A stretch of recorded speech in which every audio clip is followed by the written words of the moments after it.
الحمد لله رب العالمين والصلاة والسلام على رسوله الكريم اما بعد۔ محترم حضرات، محرم کا مہینہ ان 4 بابرکت مہینوں میں سے ایک ہے جن کو اللہ تعالی نے محترم قرار دیا۔ اسلامی سال کا پہلا مہینہ بھی محرم ہے اور آخری مہینہ بھی محترم مہینہ ذی الحجہ کا مہینہ ہے۔ حضرت حسن بصری رحمۃ اللہ علیہ فرماتے ہیں کہ اللہ تعالی نے اسلامی سال کا آغاز بھی محترم مہینے سے کیا اور اختتام بھی محترم مہینے سے کیا۔ ماہ محرم کے روزے احادیث میں بڑی فضیلت آئی ہے محرم کے روزوں کی۔ حضرت ابو ہریرہ رضی اللہ تعالیٰ عنہ سے مروی ہے، وہ کہتے ہیں کہ ایک شخص نے رسول اللہ صلی اللہ علیہ وسلم سے دریافت کیا کہ رمضان کے بعد سب سے افضل روزے کون سے ہیں؟ آپ صلی اللہ علیہ وسلم نے فرمایا، شہر اللہ الذی تدعونہ المحرم، اللہ کے مہینے کے روزے جسے تم محرم کے نام سے یاد کرتے ہو۔ ایک اور حدیث کے الفاظ ہیں، افضل الصیام بعد رمضان شہر اللہ المحرم، رمضان کے بعد سب سے افضل روزے اللہ کے مہینے محرم کے روزے ہیں۔ ماہ محرم صرف مسلمانوں کے نزدیک ہی بابرکت نہیں بلکہ دنیا کی اکثر قوموں کے نزدیک اس کی بڑی اہمیت ہے۔ اہل عرب محرم کی 10ویں تاریخ کو روزہ رکھتے تھے، جیسا کہ حضرت عائشہ رضی اللہ تعالیٰ عنہ فرماتی ہیں، کان یوم عاشورا یوما تصومہ قریش فی الجاہلیہ وکان رسول اللہ صلی اللہ علیہ وسلم یصومہ فی الجاہلیہ۔ زمانے جاہلیت میں قریش عاشورہ کے دن روزہ رکھا کرتے تھے، یعنی 10 محرم کا روزہ رکھا کرتے تھے، اور رسول اللہ صلی اللہ علیہ وسلم بھی زمانے جاہلیت میں اس روزے کی پابندی کیا کرتے تھے۔ صرف قریش ہی نہیں، یہودی بھی عاشورہ کے دن روزہ رکھتے تھے، جیسا کہ حضرت عبداللہ بن عباس رضی اللہ تعالیٰ عنہ فرماتے ہیں، لما قدم رسول اللہ صلی اللہ علیہ وسلم المدینہ فوجد اليہود صیاما یوم عاشورہ۔ جب رسول اللہ صلی اللہ علیہ وسلم ہجرت کر کے مدینہ تشریف لائے تو آپ صلی اللہ علیہ وسلم نے دیکھا کہ یہودی محرم کی 10ویں تاریخ کو روزہ رکھتے ہیں۔ فقال لهم رسول اللہ صلی اللہ علیہ وسلم، رسول اللہ صلی اللہ علیہ وسلم نے ان سے دریافت کیا، ما هذا اليوم الذي تصومونه، یہ کون سی تاریخ کا روزہ ہے، یہ روزہ تم کیوں رکھتے ہو؟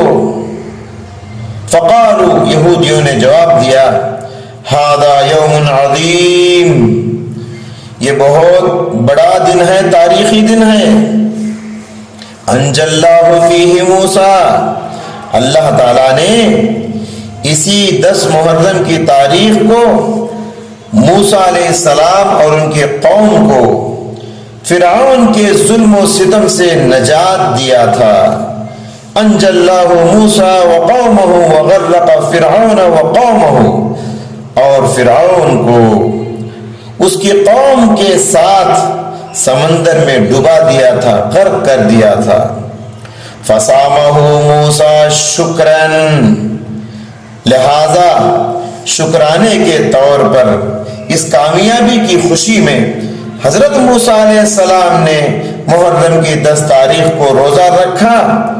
فنحن نصومہ، تو یہودیوں نے کہا ہم بھی موسیٰ علیہ السلام کی اتباع میں روزہ رکھتے ہیں شکرانے کے طور پر۔ یہودی ہی نہیں حضرات، نصارہ بھی یوم عاشورہ کی تعظیم کیا کرتے تھے، کرسچن حضرات بھی اس دن روزہ رکھتے تھے، جیسا کہ حدیث میں وارد ہے انہ یوم تعظمہ الیہود والنصارى، یہ وہ دن ہے جس کی یہودی اور کرسچن تعظیم کیا کرتے تھے۔ مدینہ پہنچنے کے بعد جب آپ صلی اللہ علیہ وسلم کو یوم عاشورہ کے روزے کی حقیقت معلوم ہوئی، جس کا اہتمام یہودی کیا کرتے تھے، تو آپ صلی اللہ علیہ وسلم نے فرمایا فَنَحْنُ أَحَقُّ وَأَوْلَى بِمُوسَى مِنْكُمْ، فرمایا کہ موسیٰ کی پیروی کے تم سے زیادہ حقدار ہم ہیں۔ فَصَامَهُ وَأَمَرَ بِصِيَامِهِ، پھر آپ صلی اللہ علیہ وسلم نے اس دن روزہ رکھا اور اپنے صحابہ کو بھی، مسلمانوں کو بھی روزہ رکھنے کی تعلیم دی۔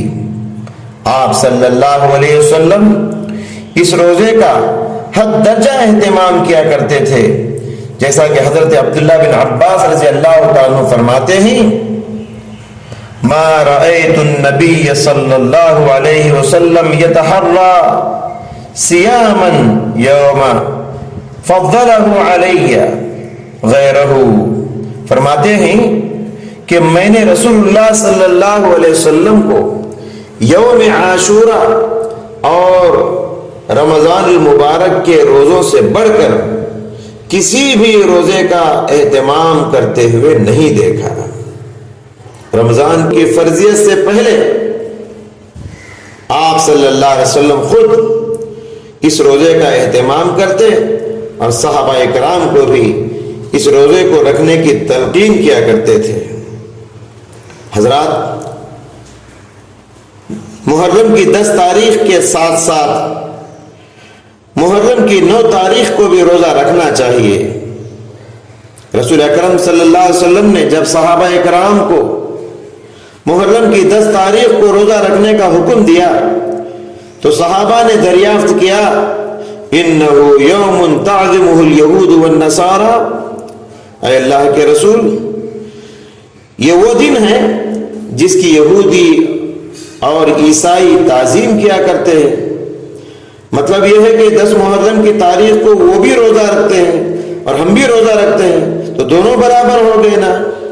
تو آپ صلی اللہ علیہ وسلم نے فرمایا لَإِن بَقِيتُ إِلَىٰ قَابِلٍ لَأَصُومَنَّ التَّاسِعَ، اگر میں آئندہ سال زندہ رہا تو ضرور محرم کی 9ویں تاریخ کو بھی روزہ رکھوں گا۔ لہذا ہم کو محرم کی 9 تاریخ اور 10 تاریخ یہ 2 روزے رکھنا ہے۔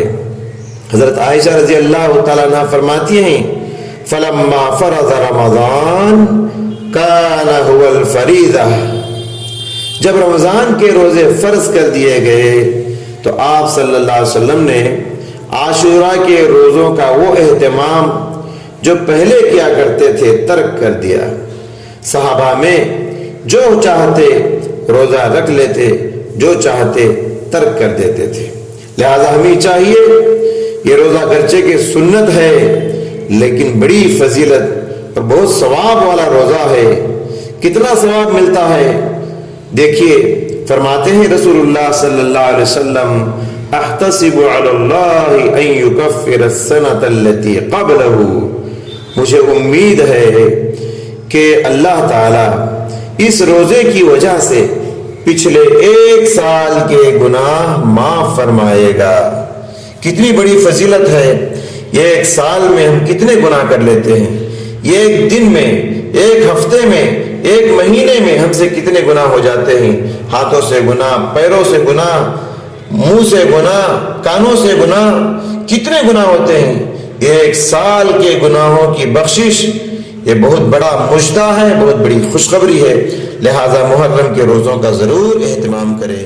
والسلام علیکم ورحمۃ اللہ۔